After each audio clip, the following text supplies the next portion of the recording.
Okay. I'm going to answer this next question, but I'm going to caveat the answer and say that this requires more than a short answer. But I'm going to kind of, put the answer into a particular direction. And I'm aware that it may raise more questions than answers, but nonetheless, that's why I say that it needs better treatment. What drives the decision for the Torah to ban an institution versus compromise with the institution?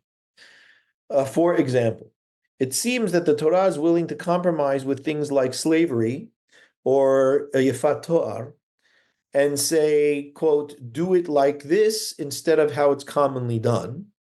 While other times, like when it comes to Aboda, Zara, or injustice, it seems to strike it down without compromise. So, it's a good question. Second of all, I wouldn't call these things institutions. So I take issue with, you know, the Torah banning institutions or compromising with institutions. But again, I don't want to be a stickler too much on what it is you're saying. Essentially, if I understand the question, look, these are things that are deep parts of society, or were at least, deep aspects of society. The reality is that they're still deep aspects of society. They just change shape. So, the fact that slavery, the abolishing of slavery, it doesn't mean that slavery is not occurring in the world anymore. What has happened, and this is beneficial, is that slavery has gone underground. It is no longer socially acceptable internationally to consider slavery as a normal part of human life. But slavery still happens all over the place. We still do it. Okay.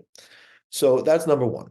Number two is that the drives, is an example that you give about Yafat Torah, right?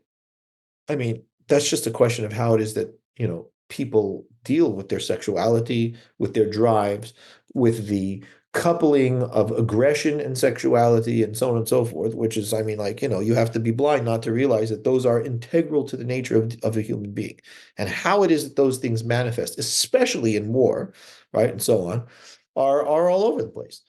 So what the Torah is doing in those circumstances is saying, look, these things are fundamental human drives. They are fundamental to the nature of humanity. And there is a path towards a sublimation and ultimately mastery with regards to these kinds of things that will probably take a glacial time frame.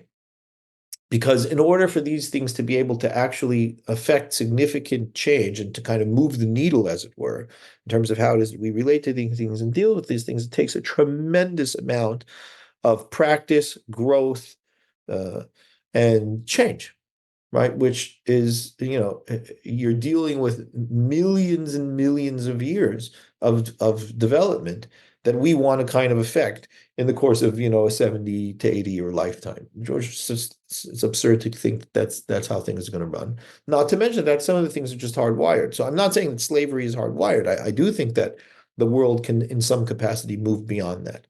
I do think that the world can, in some capacity, move to a maturity in terms of how it is that we deal with aggression and sexuality and so on and so forth. We're not there yet. I don't even think that we're close to it, but we've certainly made progress in those areas. And what the Torah is doing is guiding us, it's giving us arrows, right? The Torah is not going to, or isn't, right, at least suggesting to us that all things should be shut down and changed in terms of, kind of a cold turkey thing, at least with the things that the first things that you're suggesting, because it recognizes that human beings don't work that way. So what it does is it points towards a direction. Now, what people don't recognize with regards to Torah is that they look at Torah and think that it's supposed to be read uh, at face value in terms of its words on the page. And one of the things that we recognize, which is an integral part of Judaism, is that the words on the page are principles and that the interpretations of those principles are part of our work with the interacting of the book. And that is something that we have to deal with. And that's why Gemara is such a big deal. Going to the previous question, why Gemara is such a big part of how it is that we think. With regards to Avodah Zara, it's a bit different because Avodah Zara really cannot give an opening, right? The Torah can't give an opening to that because the whole thing is based on HaKadosh Baruch Hu and our relationship to him. And if you're constantly looking at the wrong God and worshiping the wrong entity, you don't get out of the gate. You can't even begin to do anything appropriately and correctly because the reality is that the alternative to HaKadosh Baruch Hu is you.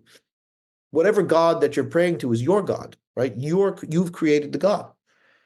And if you've created the God, then you're praying to you at the end of the day. Avodah Zarah is always a prayer to yourself.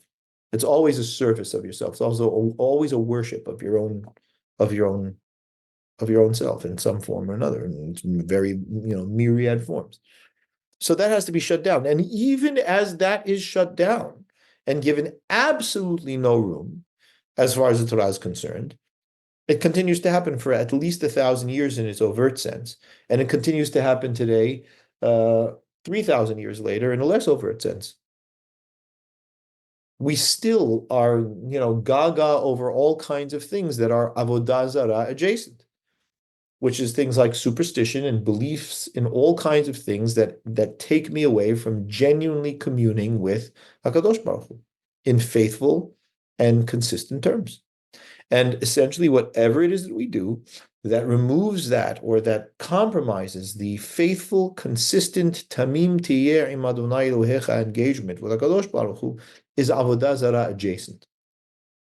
At best, at worst, it's full-blown Avodah Zarah. It's still present today.